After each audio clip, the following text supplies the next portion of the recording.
जीवन कुंज बिहार काल धन जीवन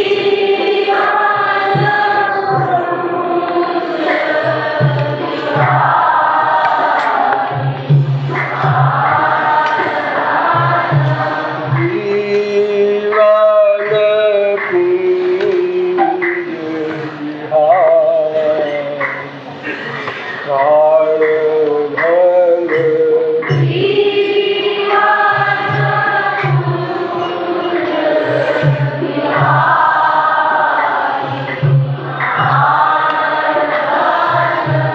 काल धन प्राण धन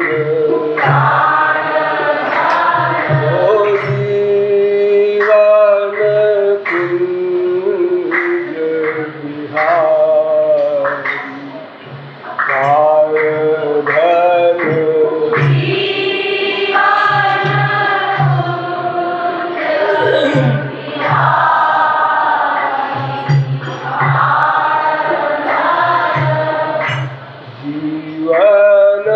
कुंज बिहारी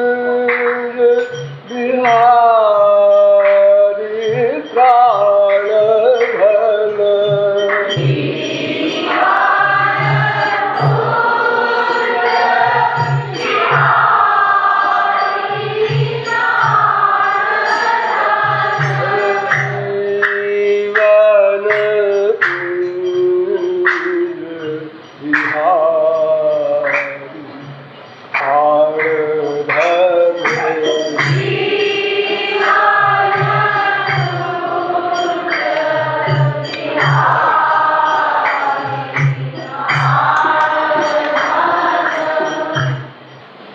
इस पद की व्याख्या में 8 दिन लग गए, अभी समाप्त नहीं हुआ, आज समाप्त कर दी। अब तक मैंने आप लोगों को इस पद की व्याख्या से संबद्ध अनेक बातें बताई, किंतु उन सब में सबसे प्रमुख बात समझने की जो है वो ये है कि प्रेम करने वाला कौन है, प्रेमी, और जिससे प्रेम किया जाएगा वो कौन है, प्रेमास्पद, अर्थात भगवान एवं महापुरुष। किंतु ये प्रेमी जो प्रेम करेगा, यह प्रेमी किससे प्रेम करेगा, ये सबसे महत्वपूर्ण प्रश्न है, और यही पर गड़बड़ हो रही है। अनादिकाल से अब तक हम लोगों ने बहुत कुछ समझा, किंतु प्रैक्टिकल लाइफ में हमने यही गड़बड़ की। उपासना कौन करेगा, प्रेम कौन करेगा, भक्ति कौन करेगा? मोटे तौर पर आप लोग कह देते हैं जीव, आत्मा अर्थात मैं, किंतु मैं तो अकर्ता है, वो कुछ भी नहीं करता। प्रत्येक कर्म का कर्ता केवल मन ही है। ये मैं सैकड़ों बार समझा चुका हूं, फिर भूल जाते हैं आप लोग।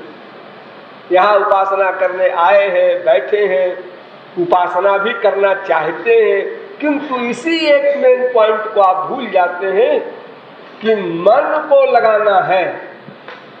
केवल इंद्रियों के वर्क से काम नहीं चलेगा। इंद्रियों का वर्क तो इसलिए होता है कि आप संकीर्तन आदि करें ताकि वो हेल्प करें और मन लगाने में, और जल्दी मन लग जाए। किंतु यदि आप मन पर ध्यान नहीं देंगे तो आपका यह साधन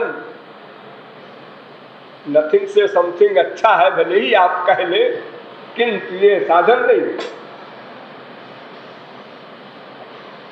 चैलेंज के साथ वेद व्यास कहते हैं चेतः खल्वस्य बंधाय मुक्तये चात्मनो मतम। ये मन ही सबका मूल कारण है।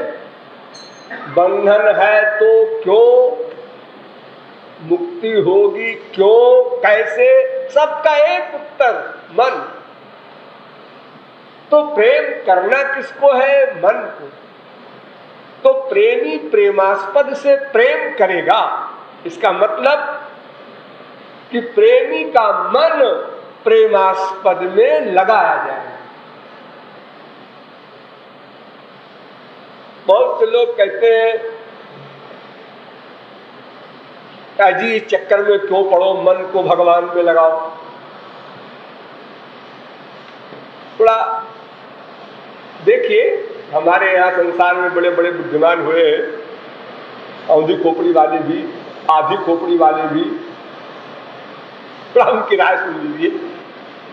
एक हमारे यहाँ हुआ है फ्राइड, पाश्चात्य फिलॉसफर है। उसने कहा कि मनुष्य का दुर्दैव है कि उसका मन सदा दुखी रहेगा, ये अटल है। उसने कहा ये अटल नियम है, प्रकृति का अटल नियम है कि प्रत्येक व्यक्ति का मन सदा दुखी ही रहेगा। सुख और शांति की आशा कोई कभी न करे, न प्रयत्न करे। ऐसे ऐसे काबिल हमारे यहाँ लोग हुए, लेकिन उनका खंडन हमारे देश के फिलॉसफर ने किया। डिटेल में एक बुक लिख दी,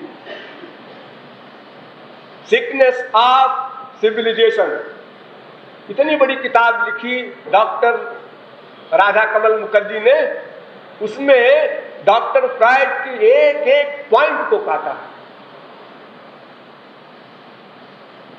कि तुम्हारा ये कहना कि मन को सुख शांति, अर्थात किसी व्यक्ति को सुख शांति का सपना देखना ही ना समझी है, ये तो प्रकृति का अटल नियम है कि प्रत्येक व्यक्ति सदा दुखी रहेगा, अशांत रहेगा, अतृप्त रहेगा, अपूर्ण रहेगा।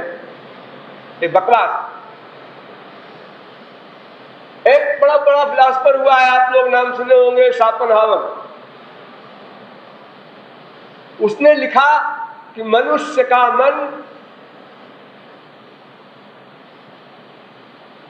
दुख प्लस बेचैनी में झूल रहा है, झूलेगा। मनुष्य का मन दुख और बेचैनी में, इसका इलाज नहीं तुम्हारे पास। हमारी इंडिया में है, ये लोग हार गए क्योंकि ये केवल अपने वर्तमान मस्तिष्क से सोच सोच कर फिलॉसफर बने। इन्होंने स्पिरिचुअल रिसर्च भी नहीं की, और जिन लोगों ने रिसर्च की है उन ऋषि मुनियों की बात मानने को तैयार नहीं। तो उनको विचारों को क्या ज्ञान होगा? जितना ज्ञान है उसी ज्ञान को बुक में रख देते हैं, उसका नाम दर्शन शास्त्र। अपने ज्ञान को बाहर रख दिया और अपना ज्ञान है मटीरियल, प्राकृत, भौतिक। एक तो दार्शनिक हुआ है रसल।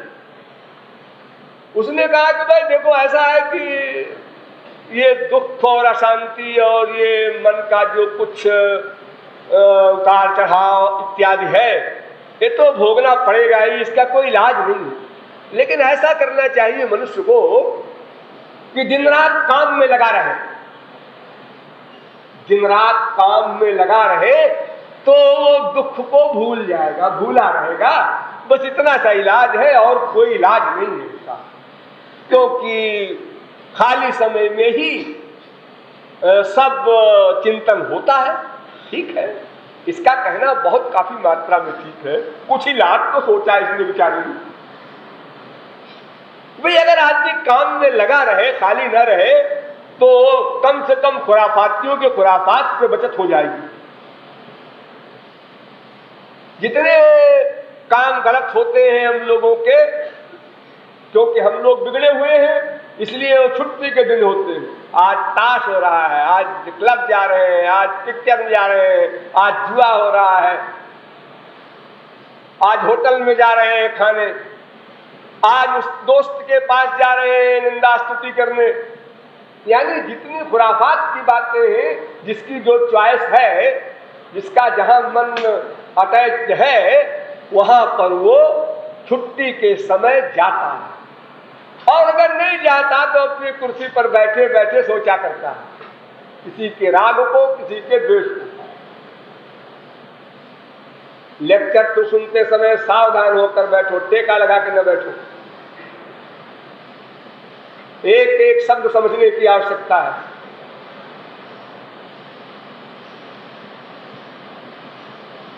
तो ये रसल का वाक्य काफी लाभ का है साधारण व्यक्तियों के लिए, लेकिन ये कोई इलाज नहीं।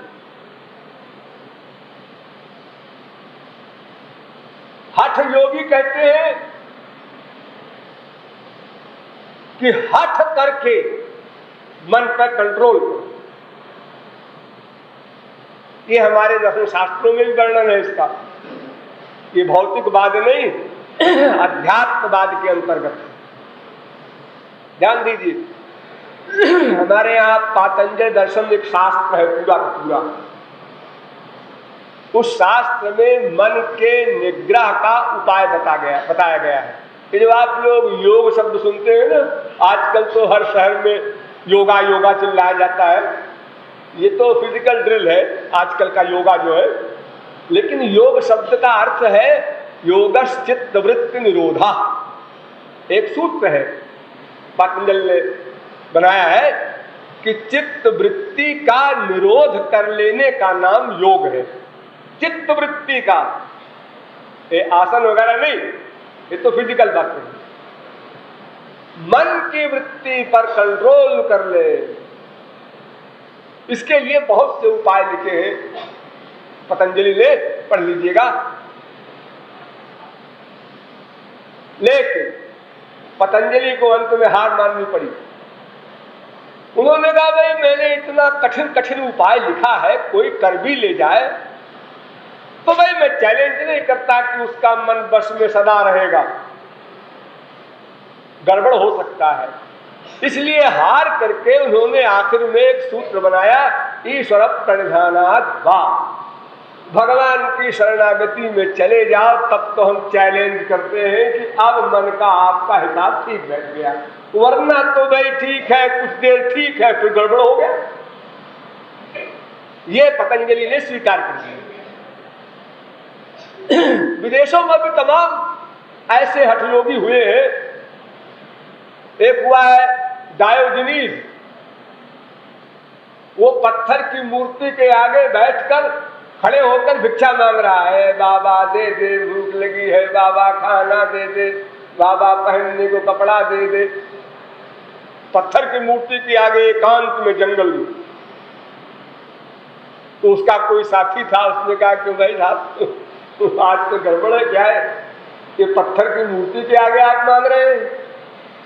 उन्होंने कहा हाँ, जान पूछ के हम मांग रहे हैं कि पत्थर की मूर्ति कुछ देगी तो है ही नहीं, तो फीलिंग ना हो हमको, इसका अभ्यास कर रहे हैं कि किसी से मांगे और ना दे, बात न करे, बोले भी ना, तब भी अपन को फीलिंग ना हो, ये अभ्यास कर रहे हैं। लेकिन उनका अपना एक तरीका है, लेकिन राम इससे काम नहीं करेगा। स्वामी रामतीर्थ को सेव से बड़ा प्रेम था, सेव के नाम से। आप लोगों को भी किसी एक खास चीज से बहुत प्यार होता है। आप लोग जानिए, समझिए, सोचिए कौन सी चीज है आपकी अपनी। कोई चीज होती है, वो चाहे छोटी चीज हो, चाहे बड़ी हो, चाहे खराब हो, चाहे अच्छी हो। किसी को बैंगने बहुत पसंद है, किसी को रसगुल्ला पसंद है, किसी को परवल पसंद है, किसी को कुछ, किसी को कुछ। अपना अपना सबका एक होता है रोग। तो स्वामी रामतीर्थ का रोग था सेव। उन्होंने कहा बार बार मन जाता है सेव में, श्याम सुंदर में लगाओ तो सेव सुंदर में जाता है। तो उन्होंने एक सेव रखा सामने और उसको देखने लगे। लगातार देखे जा रहे हैं। दिन हो गया, रात हो गई, दूसरा दिन, तीसरा दिन, चौथा दिन, पांचवा दिन, छठा दिन, सातवां दिन। सेव सड़ गया, कीड़े पड़ गए। तब मन से कहते हैं क्यों रे मन, ये सेब देख सामने, खाएगा? ये क्या खाएंगे, तो बड़ा हुआ है। ऐसा क्यों कर रहे हैं आप रामतीर्थ? अभ्यास कर रहे हैं, कंट्रोल कर रहे हैं मन के ऊपर के सामने सेब रख करके नहीं खाएंगे। ये कोई इलाज नहीं, जो दुराग्रह है। आज तुम जीत गए और कल को सामने पड़ा तो खा लियो, ये कोई इलाज नहीं। रामकृष्ण परमहंस एक हाथ में रुपया लेकर, एक हाथ में मिट्टी लेकर, इस हाथ की मिट्टी को इधर और इस रुपए को इधर यो फेंक रहे हैं, दिन भर यही करते रहे। क्या कर रहे हैं स्वामी जी आज? टाका माटी, टाका माटी, टाका माटी। क्या मतलब टाका माटी माने क्या? मतलब ये रुपया जो है मिट्टी है, मिट्टी जो है रुपया है, रुपया जो है मिट्टी है। ये अभ्यास कर रहे हैं ताकि लालच ना हो कभी। तो बता रहा हूं, कुछ कुछ प्रयोग सबको होता है, हमको भी कुछ होगा, आप लोग जानते हो। हाँ बताओ, खा मखा टाका माटी किए जा रहे हो, इससे क्या होगा जी? अरे तुम माँ के उपासक हो, दुर्गा माँ के, उनमें मन लगाओ, ये टाका माटी क्यों कर रहे हो? हाँ, जो कुछ नहीं करता उसके लिए तो कुछ ठीक है, जैसा मैंने आपको बार बार बताया है, टेम्परेरी रिलीफ मिल जाएगा इन सब साधनों से। लेकिन ये मन का निग्रह इम्पॉसिबल। अरे आप गधे की अकल से समझिए। देखिए आप लोग साइकिल चलाते हैं, हाँ, तो साइकिल अगर चलती रहे सीधे, लेफ्ट राइट, पीछे कहीं चलाओ, घुमाते रहो, तो साइकिल सवार गिरेगा नहीं। अगर साइकिल चलाना बंद करने की आपने सोचा तो आप गिर जाएंगे। साइकिल का चलना बंद हुआ कि सवार गिरा। तो उसी प्रकार इस मन को सदा चलाते रहना होगा। चाहे संसार में ले जाओ, संसार बुरा है तो भगवान में ले जाओ, इसको रोक करके पेंडिंग में आप नहीं रख सकते। ये चलने वाली चीज है, बस चलती रहे तो खैरियत। रोकना असंभव है। ये ऐसी मशीन नहीं भगवान ने दी है कि आप उसको रोक करके लॉक कर देंगे कहीं पर, चलो जी मन को हमने वहां लॉक कर दिया है, अब हम तुम, अरे तुम क्या, तुम तो कुछ सोच भी नहीं सकते, बोल भी नहीं सकते, चल भी नहीं सकते, मन के बिना क्या वर्क होगा? क्लोरोफॉर्म सुना दो किसी को, या गहरी नींद में सो जाए कोई, अब कुछ सोच रहे हो, कुछ देख रहे हो, कुछ सुन रहे हो? अरे इतने शोरगुल में 6 ढोल बजते हैं फिर भी लोग सो लेते हैं। यहां पर देखो प्रत्यक्ष। और अगर कहते हैं खड़े हो तो यूं देखते हैं हमारी तरफ, हमको नहीं कह रहे हैं, तो पीछे की तरफ देखते हैं, यानी हम बच जाए तो अच्छा है। पीछे वाले की तरफ देख रहे हैं, उधर कोई सो रहा होगा। तो सोना जो है तो एक ऐसी चीज है कि उसमें विस्मरण हो जाता है सब कुछ। तो विस्मरण के बाद जब आंख खुली तो थोड़ी देर को होता है चूक, इसलिए वो समझता है कि मैं सो तो नहीं रहा हूं, देख रहा हूं सामने, सो कहां रहा हूं, वर्तमान में नहीं सो रहा हूं, लेकिन अभी 4 सेकंड पहले सो रहा था, ये उसको फील नहीं होता। तो देखो मन का वर्क बंद हो जाता है जब गहरी नींद में, उस समय आप कुछ नहीं करते, न सोचते हैं, न समझते हैं, न बोलते हैं। तो मन को आप कहीं पर लॉक कर दें, ये अननेचुरल, ये नहीं हो सकता। आज के मनोवैज्ञानिक भी इस बात को मानते हैं। जैसे एक हमारे यहां हुआ है मनोवैज्ञानिक विलियम जेम्स, उसने एक फार्मूला बनाया कि भाई देखो 2 चीज है, एक तृष्णा एक लाभ। उसका फार्मूला देखो जरा, अरे कुछ ठीक है एकदम रॉन्ग नहीं है। तृष्णा कम हो, लाभ अधिक हो तो सुख अधिक मिलता है। तृष्णा कम हो, लाभ अधिक हो तो सुख अधिक मिलता है। लाभ कम हो, तृष्णा अधिक हो तो फिर दुख मिलता है, सभी जानते हैं। तो अगर आपको सुख चाहिए तो तृष्णा को कम करते जाइए, कम करते जाइए, 0 कर दीजिए। और आपको अगर दुख चाहिए तो तृष्णा को बढ़ाते जाइए, लाभ को समाप्त करते जाइए। लाभ 0 पर आ गया, सबसे बड़ा दुख। तृष्णा 0 पर आ गई, सबसे बड़ा सुख। लेकिन ये सब थ्योरेटिकल बात है। तृष्णा 0 पर आवे कैसे, ये बताओ जरा जेम्स साहब। ये नहीं लिखा अपनी बुक में। ये तृष्णा 0 पर आवे कैसे? बस सोचो, तृष्णा नहीं करेंगे, तृष्णा नहीं। हो अगर सोचने से ये दोष चले जाते तो फिर क्या बात थी। ये बड़े बड़े योगींद्र मुनींद्र इतने बड़े बड़े साधन काहे को करते? अब स्वयं जैन सोचता होगा अपने मन में कि आखिर मेरी तृष्णा चली गई क्या, तो सोचकर कहता होगा कि नहीं मेरी तो नहीं गई, लिख दो। जबरदस्ती क्यों लिख रहे हो? अगर लिख रहे हो तो ये भी लिखो कि तृष्णा को 0 पर लाने का क्या उपाय है आपके मनोविज्ञान में। केवल चिंतन, चिंतन से नहीं होगा जीवन। ये तृष्णा आज की जननी है माया। जब तक भगवान नहीं रोकेगा माया को, तब तक ये सब दोष कोई समाप्त नहीं कर सकता। बड़े बड़े योगींद्र मुनींद्र नहीं कर सके, जो आकाश में सफर करते हैं बिना किसी सवारी और वाहन के, हजारों शरीर धारण करके, अनेक सिद्धियों को प्राप्त करके, वे लोग नहीं कर सके तो तुम क्या करोगे सोच कर केवल बैठे बैठे हैं।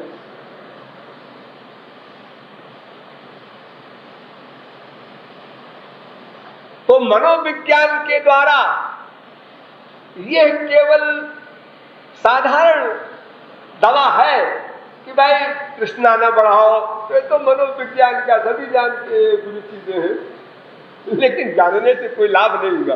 देखो जब से बच्चा पैदा होता है तब से माँ बाप से सुन रहा है गंदी बात, झूठ बोलते हो। लेकिन वो इतने सुनते सुनते, पढ़ते पढ़ते और स्वयं लेक्चर देते देते अनंत बार मर गया, लेकिन झूठ नहीं छोड़ सका। क्यों? क्योंकि झूठ बोलने से उसके स्वार्थ की सिद्धि होती है, और क्योंकि उसका संसार के पदार्थों में अटैचमेंट है, इसलिए उन पदार्थों की प्राप्ति के लिए जो भी उपाय होगा वो करेगा। तो केवल जानने और सुनने और पढ़ने से काम नहीं चलेगा। इसलिए ये मत भी अमान्य है। हाँ, कुछ मात्रा में लाभदायक है और ये सिद्ध होता है। जैसे हमारे यहाँ एक दार्शनिक हुए इसी देश में, अच्छा विदेश का ले लो, एक हुए चार्ल्स यूंग। उन्होंने अपनी बुक में लिखा कि सारी दुनिया के मेंटल डॉक्टर एक मेंटल रोगी को उतना आराम सब मिलकर भी दवाओं के द्वारा नहीं दे सकते जितना आराम एक साधारण धर्म के मानने वाला दे सकता है। साधारण शब्द लिखा है, साधारण, और जो विशेष हो उसकी क्या बात है। तो मन के विषय में अनेक धारणाएं देश विदेश में है, किंतु ये सब इलाज नहीं।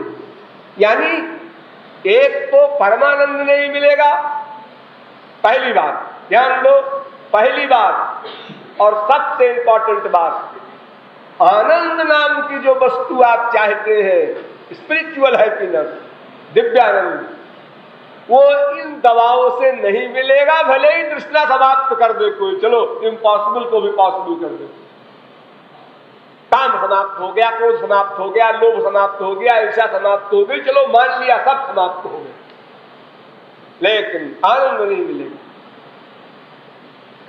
और दूसरी बात ये कि सदा को समाप्त नहीं कर सकता कोई।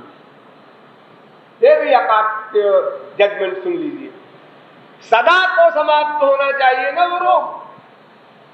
थोड़ी देर को तो सभी का समाप्त है। इस समय आप लोग काम रहित हैं, क्रोध रहित हैं, लोभ रहित हैं, सब दोषों से रहित हैं, हमारी बात सुन रहे हैं तन्मय होकर के।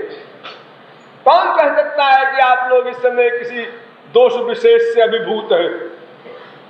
लेकिन वो दोष है सब, और बड़े बड़े विराट रूप धारण करके वो निकलते रहते हैं अपने अपने समय पर। हाँ, सब तैयार खड़े हैं, जरा अवसर मिले और हम सामने आए, जरा कोई धक्का मारते तो देख के नहीं चलता।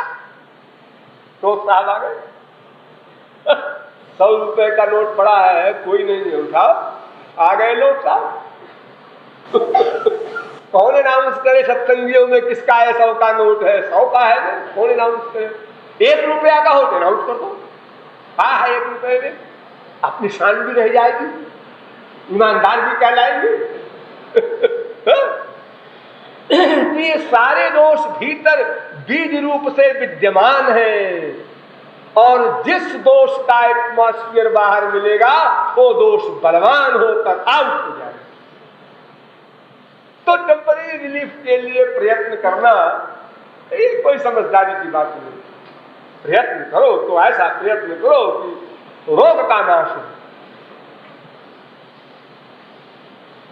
तो ये सारी दवाइयां जितनी भी हैं, हम डिटेल में नहीं जाएंगे, बड़े लंबे लंबे विषय हैं। मीमांसा दर्शन क्या कहता है मन के निग्रह के लिए, न्याय क्या कहता है, वैशेषिक क्या कहता है, पतंजलि क्या कहते हैं, और वेदांत का में भी शंकराचार्य क्या कहते हैं, ये सब बड़े लंबे लंबे विषय हैं।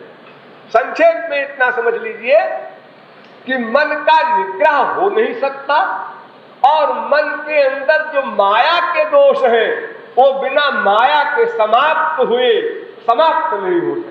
जड़ वो है माया, और माया समाप्त तब होगी तब जब माँ में वो ये प्रपद्यन्ते माया में काम तरंती थे, जो भगवान के शरणागत हो जाएगा बस उसी की माया निवृत्ति हो सकती है, क्योंकि वो भगवत कृपा से होनी है, वो किसी साधना से नहीं हो सकती। साधना है तो यही है कि हमें शरणागत होना है, बस। शरणागत होना माने क्या? मैं कुछ नहीं कर सकता। आप लोगों ने सुना होगा, देखा हो या पढ़ा हो, सरेंडर किसे कहते हैं? हमारे यहाँ की या किसी देश की मिलिट्री जब हार मान लेती है तो सरेंडर करती है। उस समय क्या करती है? हथियार नीचे रख करके हाथ ऊपर कर देती है। अरे कोई आप रिवाल्वर दिखा रहे हो तो आप सीधे हो कर देंगे। करना चाहिए, समझे रहिए, नहीं कि जेब में हाथ डाले और मार दो उतनी देर में, फौरन ऊपर हाथ ले जाना चाहिए। अगर आपके माँ बाप ने बताया हो तो मैं बता दूं, ये बचने की तरकीब है। नहीं, ऐसे ऐसे खूंखार खतरनाक होते हैं कि अगर आपने जेब में हाथ डाला, जी ऐसा है कि उन्होंने कहा रिवाल्वर लिए हैं, तो पहले गोली मार देगा, और आपके जेब में रिवाल्वर वाला कुछ नहीं तो आप बेमौत मारे जाएंगे। तो सरेंडर माने मैं कुछ नहीं करूंगा, अकर्ता। तो बस उतनी सी बात है उस कृपा को पाने में कारण। तो उस सरेंडर के लिए हमें साधना करनी पड़ती है। वो सरेंडर कैसे बने, वो शरणागति कैसे बने, इसी के लिए अनेक युगों से हम साधना करते चले आ रहे हैं। क्योंकि शरणागति करनी है मन की, और मन, ध्यान लो, मन अनादिकाल से, अनंतानंत जन्मों से संसार को सरेंडर कर चुका है। ये उसकी इतनी अधिक प्रैक्टिस हो चुकी है कि घूम कर वहीं पहुंच जाता है। डिटेल में मैं समझा चुका हूं एक दिन मन बुद्धि की साइंस। संक्षेप में इतना ही समझिए कि मन प्रमुख है कर्ता, इस पर ध्यान देना है हमेशा। संसार में कर्म करो तब भी मन का ध्यान रखो, अटैचमेंट न होने पावे। और जब भगवत संबंधी साधना करो तो वहां भी ध्यान रखो कि मन का ही अटैचमेंट होना है, करना है। दोनों जगहों में मन पर ध्यान रखो। संसार में एक्टिंग करना है, हरि गुरु के यहाँ फैक्ट करना है। अगर ईश्वरीय राज्य में आपने एक्टिंग किया और संसार में फैक्ट किया तो जहां फैक्ट है उसी का फल मिलेगा, एक्टिंग का फल नहीं मिला करता। जैसे ससुराल की गाली, जैसे होली का मजाक, अप्रैल फूल की हंसी, इसी प्रकार से एक्टिंग होती है। संसार में भी कोई एक्टिंग को महत्व नहीं देता। अरे भाई ये क्या बात है, जी एक्टिंग हो रही है, आज रिहर्सल कर रहे हैं। तो प्रेमी माने जीवात्मा का मन, ये प्रेमी है। अब कंबाइंड बोल दो, जीवात्मा प्लस बुद्धि प्लस मन प्लस इंद्रियां प्लस बॉडी, सब मिक्सचर एक मनुष्य बना, उसको हम कहते हैं प्रेमी। लेकिन इन सब में न बॉडी शरीर वर्क करेगा, न इंद्रियां वर्क करेंगी, न आत्मा वर्क करेगी, केवल अंतःकरण वर्कर है। मन बुद्धि ही कर्म के करता है, इसलिए उसी पर ध्यान देना है। ठीक, अब आगे चलिए। श्याम सुंदर से प्यार करना है, हरिजन से प्यार करना है, तो प्यार करने में कुछ शर्तें हैं। प्यार करने में भी शर्त होती है। हाँ, क्या शर्त? शर्त यह है कि आपको प्रेम करना पड़ेगा। है? प्रेम में शर्त है, प्रेम करना पड़ेगा, ये क्या बात है? इसलिए कि आपने कभी प्रेम किया नहीं, आपको प्रेम करने का तरीका आता ही नहीं। अजी कितना प्रेम कर डाला हमने, करोड़ों बाप से, करोड़ों माँ से, करोड़ों बीवियों से, करोड़ों पत्नियों से हर जन्म में किया, आप कहते हैं प्रेम करना नहीं आता। और किया क्या हमने? सब रॉन्ग, तो गलत किया आपने, प्रेम नहीं किया कभी आपने किसी से प्रेम नहीं किया। स्वर्ण अक्षरों में लिख लीजिए, वो चाहे आप लैला मजनू बने रहे हो, कभी शीरी फरहाद बने रहे हो, चाहे जिस सीट पर आप किसी जन्म में रहे हो, लेकिन आपने कभी किसी से प्रेम नहीं किया। सदा आपने अपने आप से प्रेम किया। अपने आप रट लीजिए इस शब्द को। मैंने डिटेल में समझाया, आप भूले न होंगे यहीं पर, कि प्रत्येक जीव केवल स्वार्थ के लिए ही प्यार कर सकता है, तब तक जब तक भगवत प्राप्ति न हो जाए। उसका कोई भी वर्क अपने मतलब के लिए ही होगा, भी नहीं। और जब भगवत प्राप्ति हो जाएगी तो क्या कमाल हो गया? मतलब हल हो गया, यही कमाल हो गया। अपना मतलब हल हो गया, आनंद मिल गया, यही तो मतलब था अपना। जब आनंद मिल गया, अब वो कोई कर्म क्यों करेगा? बिल्कुल नहीं करेगा। तस्य कार्यं न विद्यते, वो तो कृत्य हो गया, यानी कृत्य कृत हो गया, यानी करना कर चुका, करना कर चुका, वर्क से परे हो गया। ये सारे महापुरुष लोग तो कर्म किए हैं, देखना सुनना सूंघना, अरे बड़े बड़े कर्मों, ये भगवत प्राप्ति किए हैं। प्रहलाद अब ब्याह कर रहे हैं, राज्य कर रहे हैं, बच्चे हो रहे हैं, युद्ध कर रहे हैं, मारधाड़ कर रहे हैं। ये हनुमान जी हैं, भरत जी हैं, लक्ष्मण जी हैं, अर्जुन जी हैं, निरे जी भरे पड़े हैं। 99.9% महापुरुष। ये लोगों से पूछो क्यों कर रहे हो जी? तुम्हें कर्म करने का कोई अधिकार नहीं। क्यों तुम कर्म कर रहे हो? क्यों? उत्तर दो। तुम तो कर्म करने का जो परिणाम है, एम है, उद्देश्य है, वो पा चुके। हाँ पा चुके, आनंद मिल गया, हाँ मिल गया। फिर अब कोई कर्म करोगे तो करोगे कैसे? अब कर्म हो कैसे तुमसे? कर्म समाप्त हो जाना चाहिए।